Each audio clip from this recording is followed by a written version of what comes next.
قدرت کے رنگ، قدرت کے رنگ، حیرت میں ڈوبی یہ میری نظر، کیسے پرند اور سنگ و شجر، قدرت کے رنگ، قدرت کے رنگ۔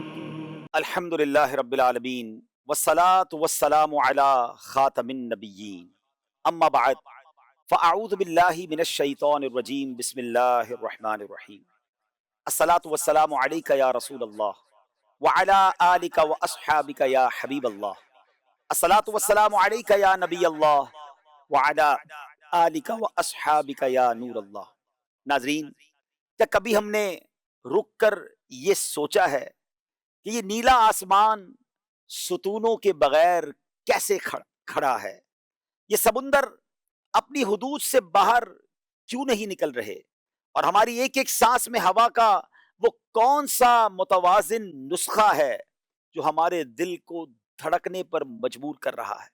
قرآن پاک میں سورہ الفرقان میں اللہ کریم کا پیارا ارشاد ہے، وَخَلَقَ كُلَّ شَيْءٍ فَقَدَّرَهُ تَقْدِيرًا۔ آسان ترجمہ قرآن کنز العرفان، اور اس نے ہر چیز کو پیدا فرمایا پھر اسے ٹھیک اندازے پر رکھا۔ آج کے اس پروگرام میں ہم ایک ایسے مبارک اور روحانی سفر پر جا رہے ہیں، ایک ایسا سفر جس کا مقصد اللہ کی بنائی ہوئی چیزوں میں غور و فکر کرنا ہے، یعنی اللہ کی تخلیق میں غور و فکر کرنا۔ آج ہم اس کائنات کو صرف ایک خوبصورت منظر کے طور پر ہی نہیں بلکہ ایک لائف سپورٹ سسٹم کے تحت اس نظر سے بھی دیکھنے کے لیے جا رہے ہیں جسے اللہ پاک نے انسان کی بقا اور زمین کے توازن کے لیے ڈیزائن کیا ہے۔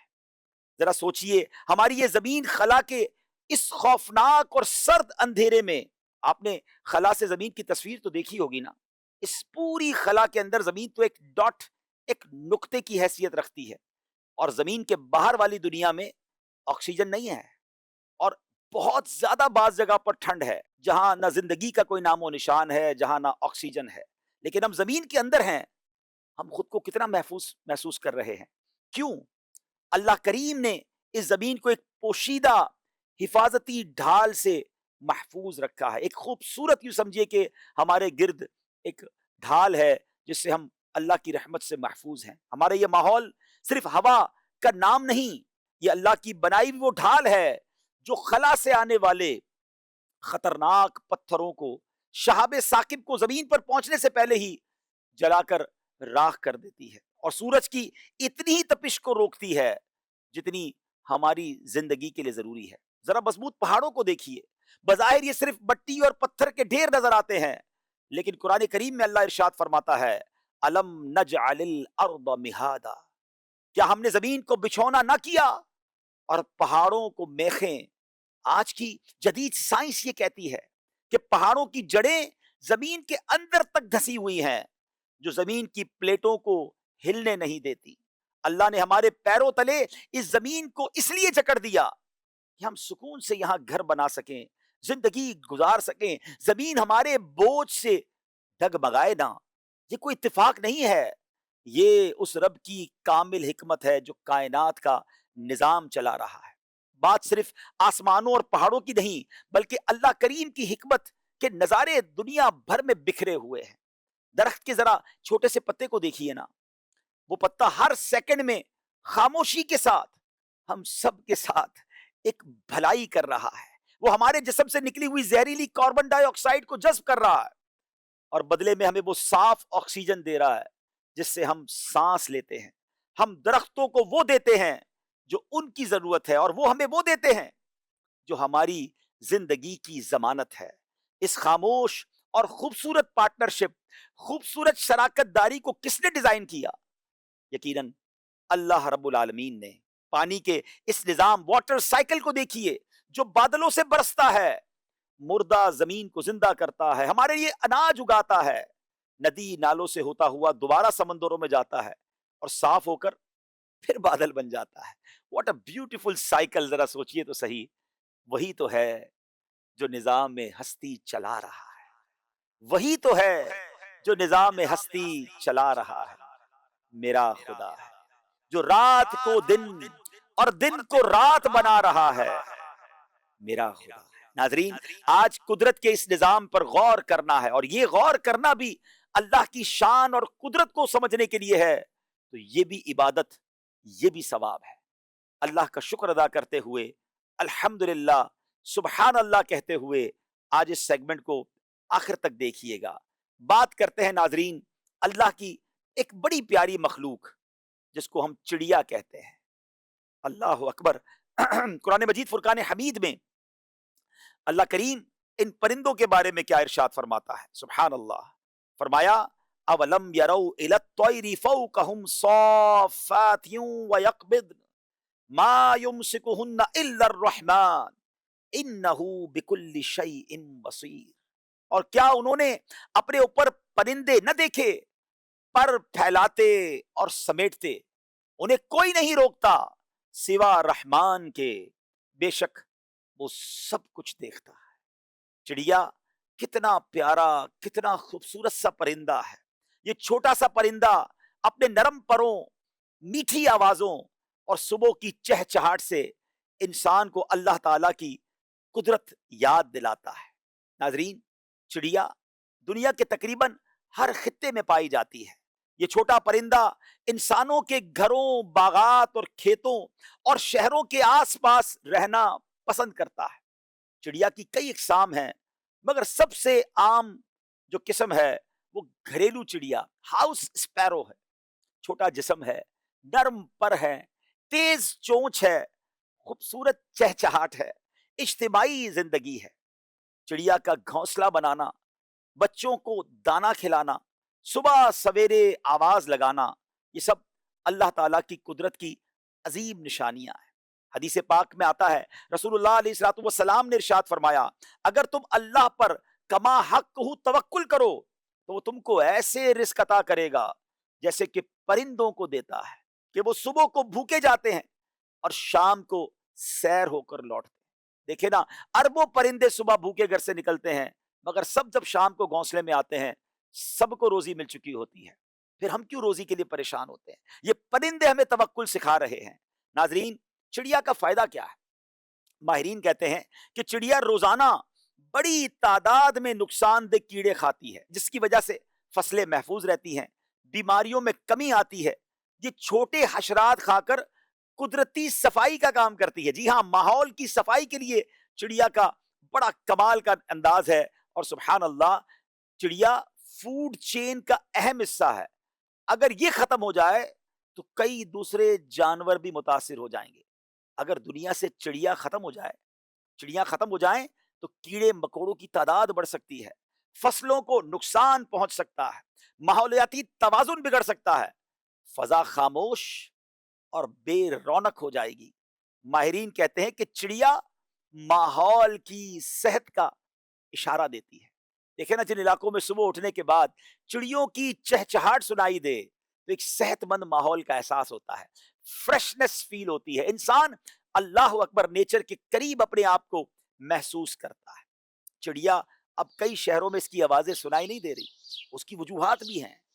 درختوں کی کٹائی ہو رہی ہے، موبائل ٹاورز کی جو شعاعیں ہیں وہ انہیں ڈسٹرب کر رہی ہیں، شہروں میں اب گھونسلوں کے لیے ان کے پاس جگہ نہیں ہے۔ اگر آپ چاہتے ہیں کہ چہچہاٹ آپ کے قریب بھی آئے، پودے لگائیے، درخت بنائیے، انشاءاللہ یہ پرندے آپ کے قریب ہوں گے، یہ صحت مند آوازیں آپ کے قریب ہو جائیں گی۔ سائنس کہتی ہے، ریسرچ بتاتی ہے کہ چڑیا پالنے سے یا پرندوں کی محبت سے کیا فوائد ہوتے ہیں۔ ذہنی سکون ملتا ہے، اسٹریس کم ہوتا ہے، دل خوش رہتا ہے، انسان میں رحم دلی بڑھتی ہے۔ اور میرا اور آپ کا مذہب بھی رحم دلی، جانوروں کے ساتھ بھی رحم دلی کا درس دیتا ہے۔ نبی پاک علیہ الصلوۃ والسلام کا فرمان، رحم کرنے والوں پر اللہ تعالیٰ رحم کرتا ہے، تم زمین والوں پر رحم کرو، آسمان والا تم پر رحم کرے گا۔ یہ ننھی سی چڑیا جو ہے ہمیں اللہ تعالیٰ کی قدرت، رزق، محنت اور نظم کا، ڈسپلن کا سبق دیتی ہے۔ ذرا سوچئے نا، جو رب ایک چھوٹی چڑیا کو بھوکا نہیں سلاتا، وہ اپنے بندوں کو کیسے محروم رکھے گا؟ توکل کیجیے، چڑیا سے سیکھنا ہے۔ اب چلتے ہیں اس کائنات کے لیے ایک اور اہم ترین مخلوق، جی ہاں، micro architect of global agriculture, جی ہاں، لائف سپورٹ سسٹم کا سب سے بڑا شاہکار ایک ننھی سی مخلوق ہے. آپ حیران ہو جائیں گے، جسے سائنس کی زبان میں ایپس میلیفیرا یعنی ہنی بی، شہد کی مکھی کہا جاتا ہے نا حیرت انگیز بات کہ شہد کی مکھی اس کائنات کے لیے اتنی ضروری ہے. بظاہر یہ ایک معمولی سی اڑنے والی مکھی ہے، لیکن ماہرین ماحولیات اسے زمین کی سٹون سپیشیز کہتے ہیں. یعنی کی سٹون عمارت کی اس مرکزی اینٹ کو کہا جاتا ہے جس پر پوری عمارت کا دار و مدار ہوتا ہے. وہ اینٹ، پوری عمارت اس پہ کھڑی ہوتی ہے، اگر وہ اینٹ نکال لی جائے تو عمارت گر جاتی ہے. بالکل اسی طرح یہ مکھی ایک ایسی مخلوق ہے کہ جس کے بغیر کرۂ ارض کا پورا زرعی اور غذائی نظام مفلوج ہو کر رہ جائے گا. ہے نا حیرت انگیز بات؟ ذرا سنتے جائیے، میرے رب کے قدرت کے نظام پر غور کرتے جائیے اور سبحان اللہ کہتے جائیے.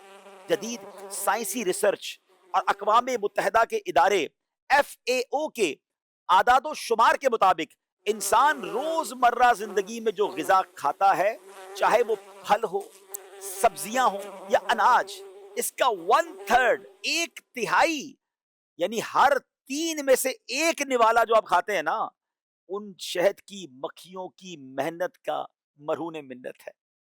Again it's amazing. ہم تو سمجھتے ہیں شہد کی مکھیاں شہد بناتی ہیں، ہمارے نوالوں سے، ہماری غذا سے، ہمارے اس پورے اسٹرکچر سے اس کا کیا تعلق ہے؟ اب ذرا سمجھیے گا. ایک سائنسی اصطلاح ہے، سائنٹیفک ٹرمینالوجی ہے، کراس پولینیشن. ہمارے عام اسلامی بھائیوں کے لیے سمجھنے کے لیے کہ پودوں اور درختوں میں بھی ہماری طرح نسل بڑھانے کا ایک نظام ہوتا ہے. جب تک نر پودے کے باریک ذرات پولن مادہ پودے تک نہ پہنچے، تب تک نہ پھول کھلتا ہے، نہ پھل بنتا ہے اور نیا بیج پیدا ہوتا ہے. پودے خود چل کر ایک دوسرے کے پاس تو نہیں جا سکتے نا. تو اللہ رب العالمین نے ان کی نسل بڑھانے کے لیے، انہیں پھلدار بنانے کی ذمہ داری اس ننھی مکھی کو سونپی ہے. جب یہ مکھی ایک پھول پر بیٹھتی ہے اور وہ ذرات اس کے پروں سے چپک جاتے ہیں، ٹانگوں سے چپک جاتے ہیں، جب یہ دوسرے پھول پر جاتی ہے تو وہ ذرات وہاں منتقل ہو جاتے ہیں. سبحان اللہ. اسی عمل کو سائنسدان کراس پولینیشن کہتے ہیں. اگر یہ مکھیاں جو ہیں پودوں میں یہ تولید کا عمل بند کر دیں تو دنیا سے بایو ڈائیورسٹی یعنی حیاتیاتی تنوع، مختلف قسم کے پودے اور جانور ہمیشہ کے لیے ختم ہو جائیں، جنگلات سوکھ جائیں اور زمین پر ایسا ہولناک قحط آئے کہ انسان دانے دانے کو ترس جائے. سبحان اللہ. ان کا نظام زندگی اتنا سفسٹیکیٹڈ، حیرت انگیز حد تک پیچیدہ ہے اور منظم ہے کہ یہ ایک سسٹم کے تحت کام کرتی ہیں. یعنی ایک ایسی سوسائٹی جہاں لاکھوں مکھیاں ایک ہی چھتے میں، بغیر کسی پولیس، بغیر کسی قانون اور بغیر کسی آپسی تصادم اور مکمل امن و امان کے ساتھ مل جل کر رہتی ہیں. ان کی ملکہ کوئین بھی 24 گھنٹے میں 1500 سے 2000 انڈے دیتی ہے. کارکن مکھیاں جو ورکر بیز ہوتی ہیں، پورے ڈسپلن، نظم و ضبط کے ساتھ میلوں دور جا کر پھولوں کا رس چوستی ہیں اور اپنے چھتے کا دفاع کرتی ہیں، واپس اپنی جگہ پر آ جاتی ہیں. آئیے اب قرآن مجید کے اس معجزے کو دیکھیں جو 1400 سال پہلے نازل ہوا، جب انسان کے پاس نہ مائکروسکوپ تھا، نہ ایکولوجی کا علم تھا. تب اللہ رب العالمین نے قرآن کریم میں اس مخلوق کے نام پر ایک پوری سورت نازل فرمائی جسے ہم سورہ نحل کہتے ہیں. اللہ کریم سورہ نحل کی آیت نمبر 68 اور 69 میں ارشاد فرماتا ہے، سبحان اللہ. اس کا ترجمہ ہے، اور تمہارے رب نے شہد کی مکھی کے دل میں یہ بات ڈال دی کہ پہاڑوں میں اور درختوں میں اور چھتوں میں گھر بناؤ، پھر ہر قسم کے پھلوں میں سے کھاؤ اور اپنے رب کے بنائے ہوئے نرم و آسان راستوں پر چلتی رہو. اس کے پیٹ سے پینے کی رنگ برنگی چیز نکلتی ہے، اس میں لوگوں کے لیے شفا ہے، بے شک اس میں غور و فکر کرنے والوں کے لیے نشانی ہے. پیارے اسلامی بھائیوں، اس آیت کے ایک ایک لفظ میں علم کے سمندر چھپے ہوئے ہیں. فرمایا فَاسْلُكِي سُبُلَ رَبِّكَ، یعنی اپنے رب کے بنائے ہوئے نرم و آسان راستوں پر چلتی رہو. یہ 1400 سال پہلے قرآن میں ریویل ہوا. آج سائنس نے مائکروسکوپ لگا کے ایک پراپر ریسرچ کر کے ہمیں یہ بتایا کہ جب کسی ایک مکھی کو دور دراز باغ میں پھول مل جاتے ہیں، پھولوں کا کوئی باغ مل جاتا ہے نا، تو وہ اپنے تمام کولیگز کو کیسے اطلاع دیتی ہے؟ وہ واپس اپنے چھتے پر آتی ہے، ایک مخصوص قسم کا رقص کرتی ہے، ایک ایسی حرکت کرتی ہے جس کے ذریعے مکھیوں کو سورج کے زاویے یعنی اینگل کے حساب سے باغ کا بالکل درست فاصلہ اور جیو لوکیشن بتاتی ہے۔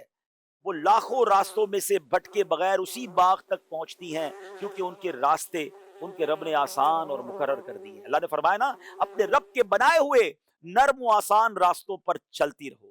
پھر فرمایا کہ اس کے پیٹ سے نکلنے والے مشروب میں انسانوں کے لیے بقا ہے۔ آج میڈیکل سائنس کی ثابت کرتی ہے کہ شہد ایک صرف میٹھا لکوڈ نہیں ہے، بلکہ قدرتی اینٹی بیکٹیریل، جراثیم کش اور اینٹی آکسیڈنٹ دوا ہے جو انسانی مدافعت کے نظام کو مزید مضبوط کرتی ہے۔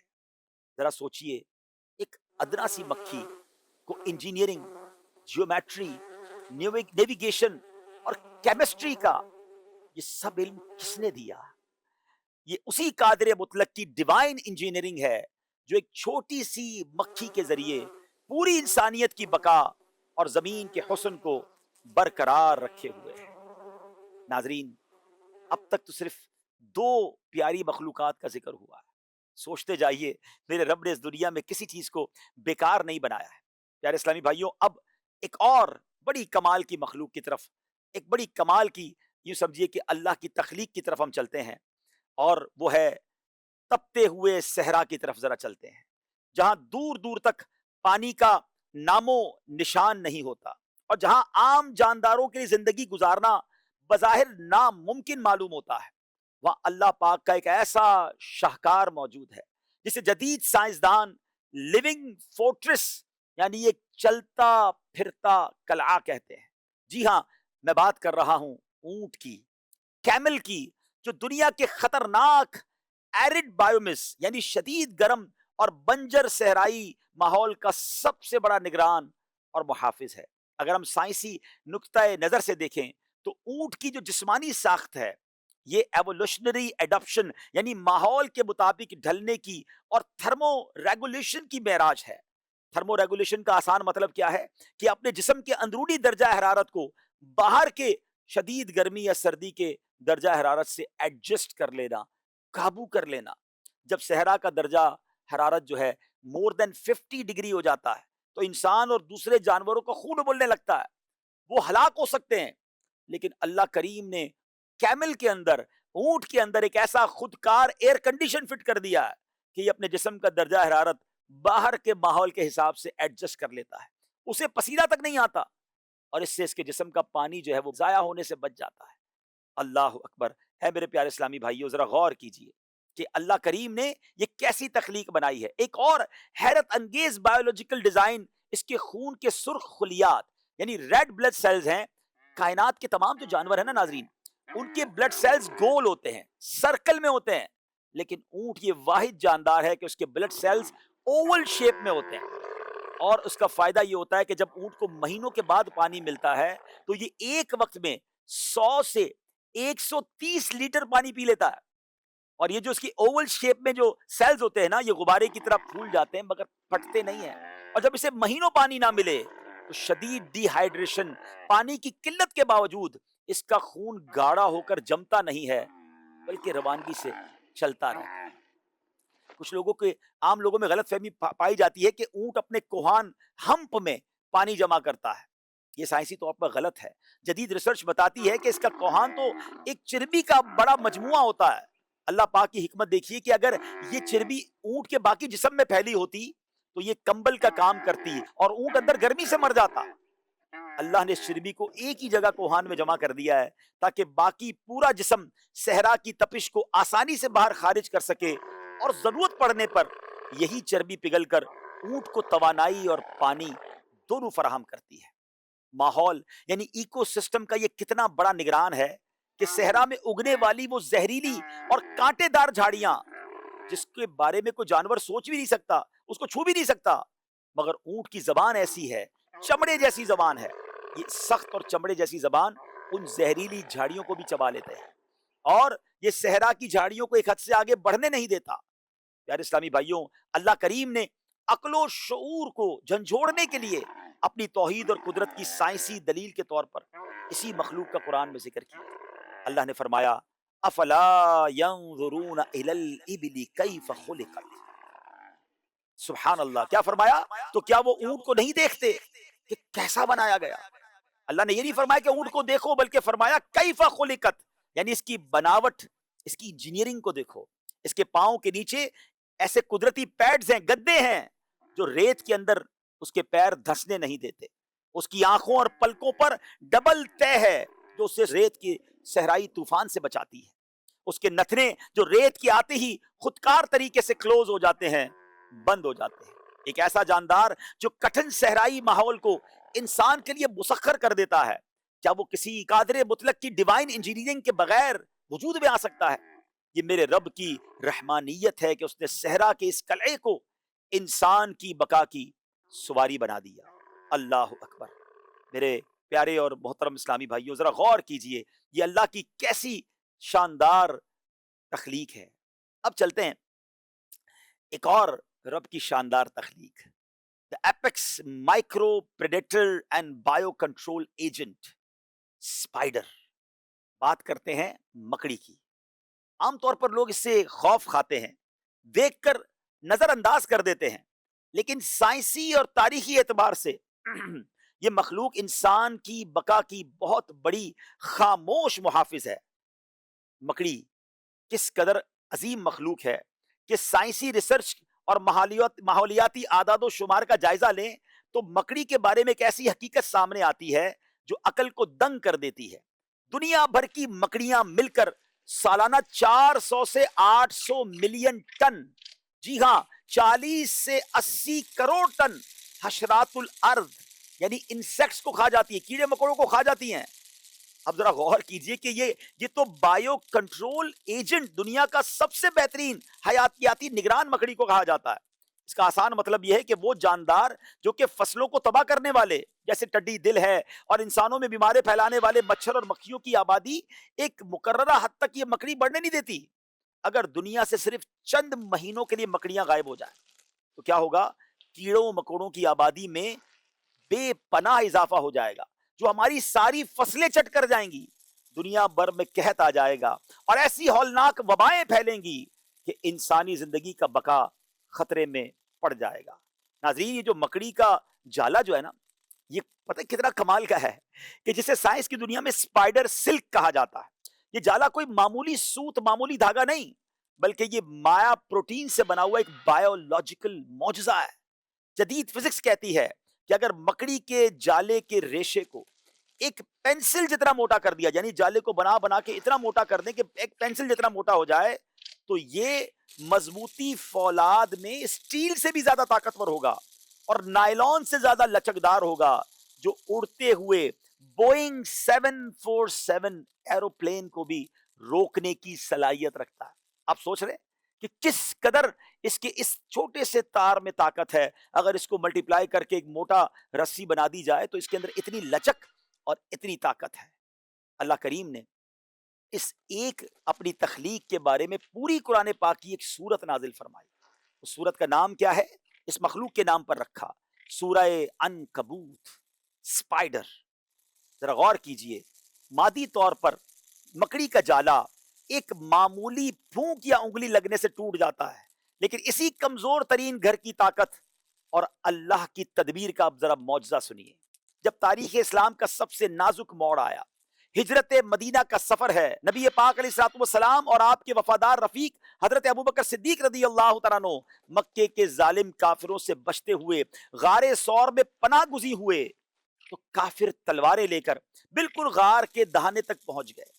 اس وقت نہ وہاں کوئی فوج تھی، نہ کوئی لوہے کی دیوار، وہاں اللہ کے حکم سے ایک مکڑی نے غار کے منہ پر ایک جالا سا بن دیا۔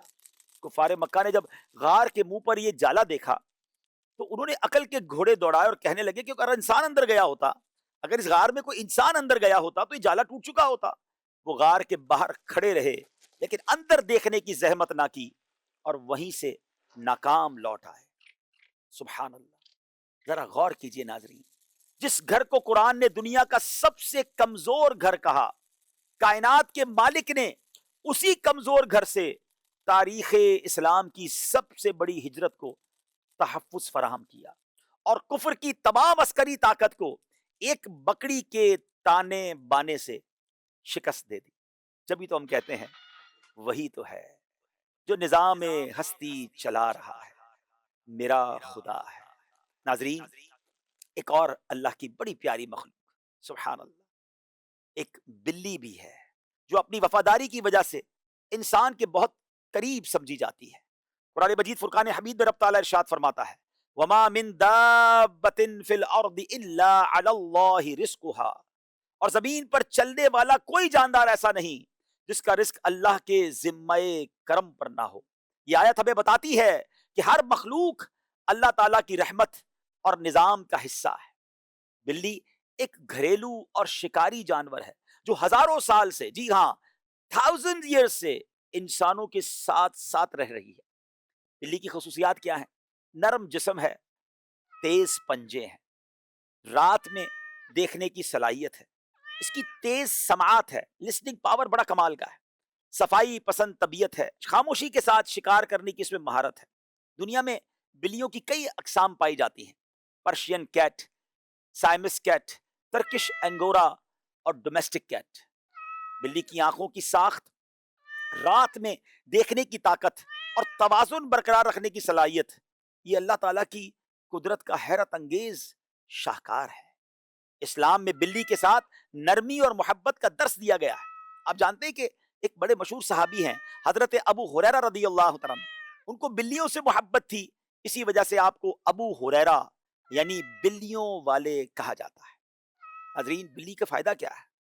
بلی کی وجہ سے پہلا فائدہ یہ کہ چوہوں پر کنٹرول.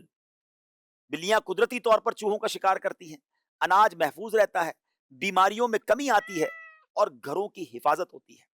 ایک اور ریسرچ یہ ہے کہ بلی پالنے سے سٹریس کم ہوتا ہے، اینزائٹی میں کمی آتی ہے، دل کو سکون ملتا ہے. بلی انسان کی کمپینین یعنی ساتھی بن جاتی ہے. بزرگ افراد، اکیلے رہنے والے افراد، ذہنی دباؤ کے مریض، یہ ان کی ساتھی بنتی ہے تو ان کے ریلیکسیشن ان کو فیل ہوتا ہے، ان کی گھبراہٹ میں، انزائٹی میں کمی آتی ہے. اگر دنیا میں بلیاں نہ رہیں، دیکھیں کیسے ایک ایک چیز کی ضرورت ہے اس دنیا کو. فرمایا کہ اگر بلیاں نہ رہیں تو چوہوں کی تعداد بڑھ سکتی ہے، اناج اور خوراک کو نقصان پہنچ سکتا ہے، کئی بیماریاں پھیل سکتی ہیں، ماحولی توازن جو ہے یہ متاثر ہو سکتا ہے.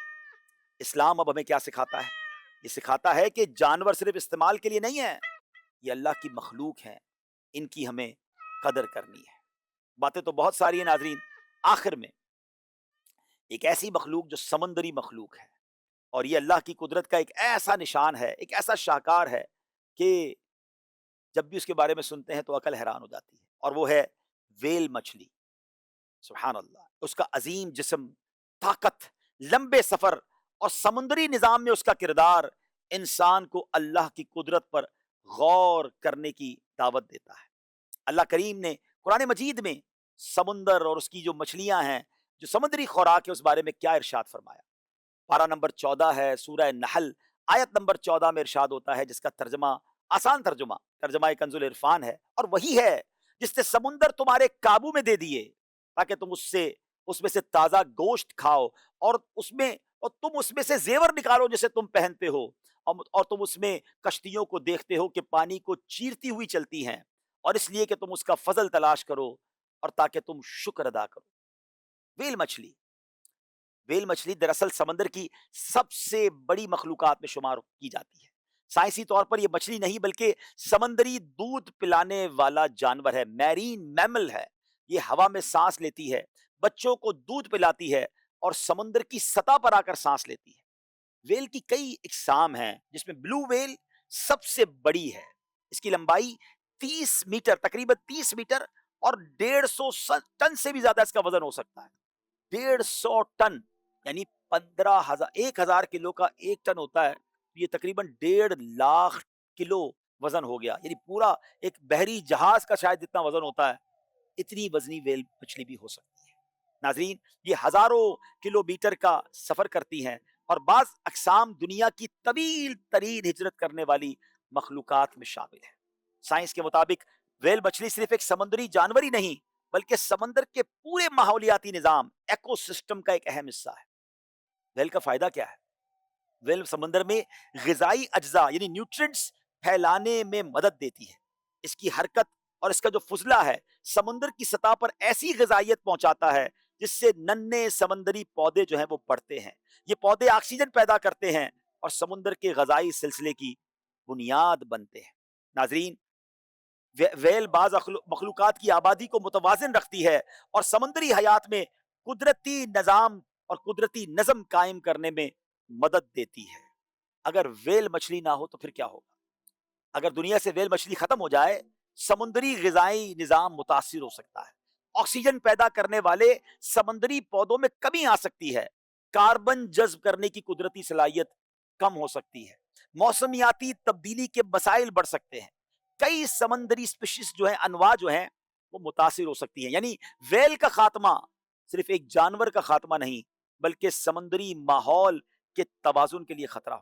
دنیا میں ویل مچھلیاں ہیں کتنی؟ اس پر بھی ایک ریسرچ ہوئی ہے کہ ہمپ پیک ویل کی عالمی تعداد 80,000 سے 1,35,000 کے درمیان سمجھی جاتی ہے۔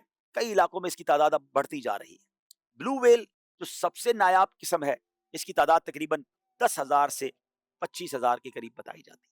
بہرحال ناظرین، بہت ساری چیزیں میرے اور آپ کے آگے پیچھے ہیں مگر ہر چیز کا کوئی مقصد ہے، اور سچی بات یہ ہے یہ ساری دنیا، یہ سب کچھ رب نے پتہ ہے کس لیے بنایا ہے؟ یہ انسان کے لیے بنایا ہے۔ جی ہاں، ہمیں اشرف المخلوقات بنایا۔ یہ پرندے، یہ جانور، یہ چرند، یہ سمندر، یہ آسمان، یہ سب دیکھے نا، بنی نوع انسانی کی تو خدمت ہو رہی ہے۔ ان کے ذریعے اناج مل رہا ہے، بارش ہو رہی ہے تو پودے کھل رہے ہیں، سمندر ہمیں خوراک فراہم کر رہا ہے، ہمارے لیے خوبصورت ماحول بن رہا ہے، ہماری سٹریس لیول کو کم یہ پرندے کر رہے ہیں، جو چیزیں ہماری ضرورت کی نہیں پرندے سے صاف کر رہے ہیں۔ یہ سب کس لیے ہو رہا ہے؟ یہ سب آپ کے لیے ہو رہا ہے، انسان کے لیے ہو رہا ہے۔ اللہ نے سب کچھ انسان کے لیے بنایا، پھر انسان کس لیے بنایا؟ سبحان اللہ۔ بہت خوبصورت ایک سیئنگ ہے، ورڈنگز ہے کہ اے انسان، رب نے سب کچھ تیرے لیے بنایا اور تجھے اپنے لیے بنایا۔ اور یہی بات رب عز و جل نے قرآن میں ارشاد فرمائی، وما خلقت الجن والانس الا لیعبدون، یعنی ہم نے نہیں پیدا کیا انسان اور جنات کو مگر اپنی عبادت کے لیے۔ دنیا کی ہر چیز تو اپنا مقصد پورا کر رہی ہے، کیا میں اور آپ اپنا مقصد پورا کر رہے ہیں؟ جس لیے بنایا وہ مقصد ہم پورا کر رہے ہیں؟ غور کیجیے، شکر ادا کیجیے، ان نعمتوں کی قدر کیجیے۔ اپنے پینل کی طرف میں جاؤں گا، انشاءاللہ وہاں سے کچھ مزید مدری پھول حاصل کریں گے۔ میں نعت خواں اسلام بھائی سے گزارش کروں گا کہ حمد باری تعالیٰ، اللہ کی قدرت کے حوالے سے جب میں نے باتیں سنی ہیں تو 2-3 اشعار سنتے ہیں اور پھر انشاءاللہ اگلی گفتگو انشاءاللہ اپنے اس اسٹیج پر جا کر انشاءاللہ بات کریں گے۔ جب اپنا چھپایا چڑیوں نے یہ ذکر سنایا، رات نے جب سر اپنا چھپایا چڑیوں نے یہ ذکر سنایا، نغمہ بار نسیم سحر ہے، یا اللہ اللہ یا اللہ اللہ یا اللہ یا اللہ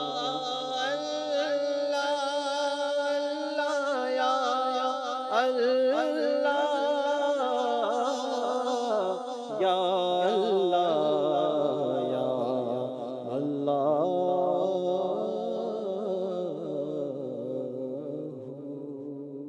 سبحان اللہ، سبحان اللہ۔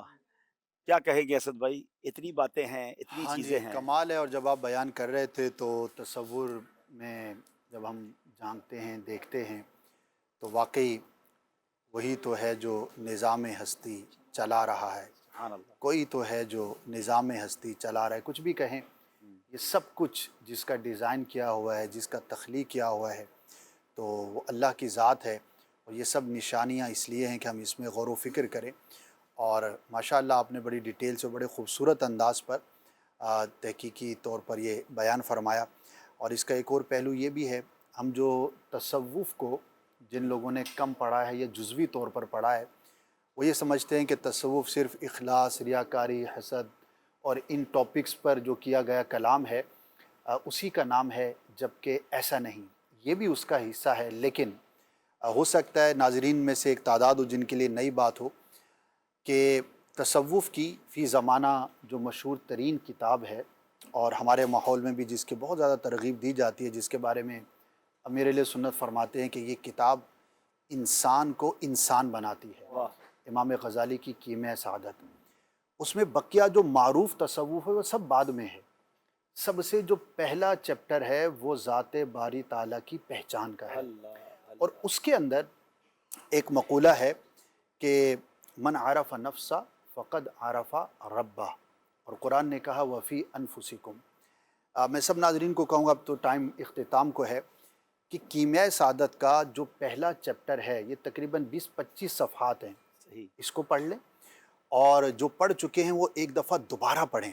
اور غور کرنے کی بات یہ ہے کہ جب شہد کی مکھی میں اتنا کمال ہے، جب ایک مچھلی میں اتنا کمال ہے، جب چڑیا میں اتنا کمال ہے، تو یہ سب کچھ جس انسان کے لیے ہے، اور جس کے لیے رب عز و جل نے ارشاد فرمایا وَإِذْ قَالَ رَبُّكَ لِلْمَلَائِكَةِ إِنِّي جَاعِلٌ فِي الْأَرْضِ خلیفہ، اللہ کی صفات کا جو مظہر ہے وہ انسان ہے، اس انسان میں کیا کمال ہوگا۔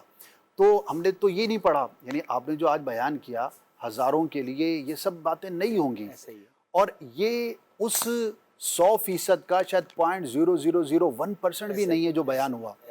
اگر اس میں ہم غور کریں تو پھر ہم اللہ کی ذات پر اور کیا دلیل چاہیے، اور انسان کی عقل جو ہے وہ کیا تلاش کرے گی، اور یہ سب کچھ دیکھنے کے بعد رب کی محبت، اس کی معرفت اور یہ سب کچھ۔ اچھا، تصوف میں امام غزالی نے کلام فرمایا اور بزرگوں نے کلام فرمایا، تو مزے کی بات یہ ہے عبادت سے شروع ہوئے، فرض، واجب، مستحب، سنت، ان سب کو کرنا، یہ کرنا ہے، اس کو نہیں کرنا، یہ معروف ہے، یہ منکر ہے، سب کرنے کے بعد سارے تصوف کی جو انتہا ہے وہ کیا ہے؟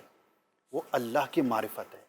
یہ عبادت، یہ بندگی، یہ سب کچھ کیوں ہے؟ بلکہ انبیاء کرام میں جو مراتب کا درجہ ہے، تلک رسول فضلنا بعضهم علی بعض، کہ انبیاء میں بعض کو بعض پر فضیلت ہے، اس کے تفسیر میں یہ بیان کیا کہ جو نبی زیادہ فضیلت والا ہے اس کی ایک وجہ یہ ہے کہ وہ رب کی زیادہ معرفت والا ہے، اور امام الانبیاء تمام انبیاء میں سب سے زیادہ اپنے رب کی معرفت رکھنے والے ہیں۔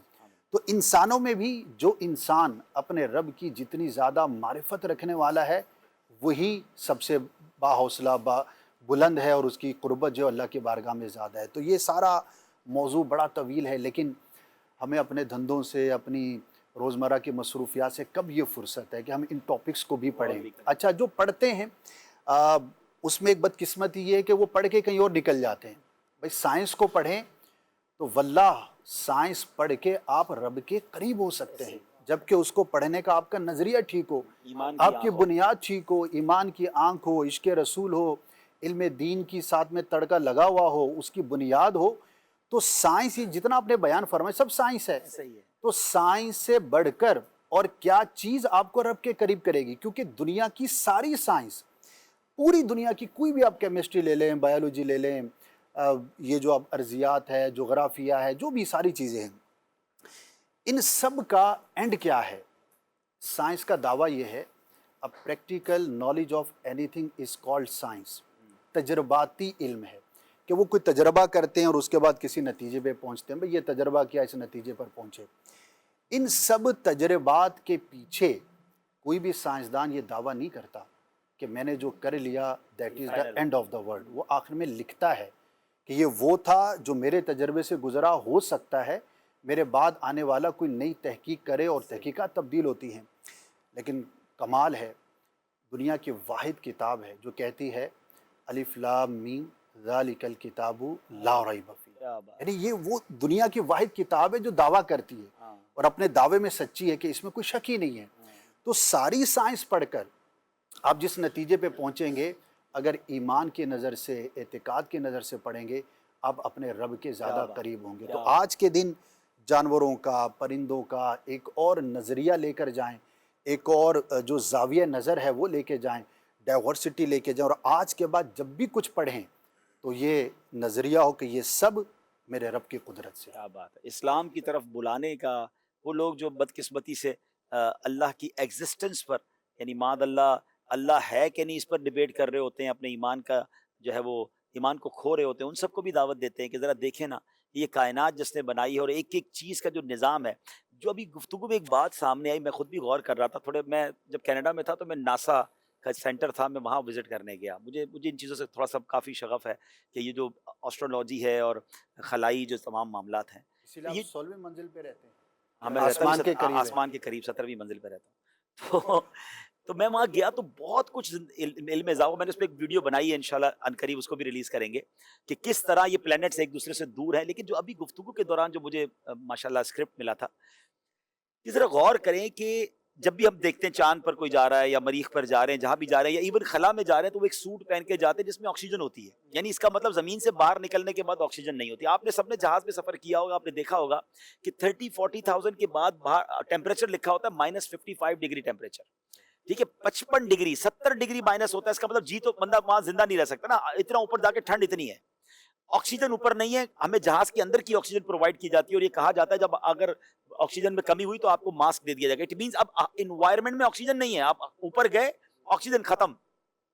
اور جب ہم اس پوری کائنات میں زمین کو دیکھتے ہیں تو ایک چھوٹا سا نقطہ ہے جو موو کر رہا ہے یا زمین کے گر چلیں جو بھی موومنٹ ہو رہی ہے.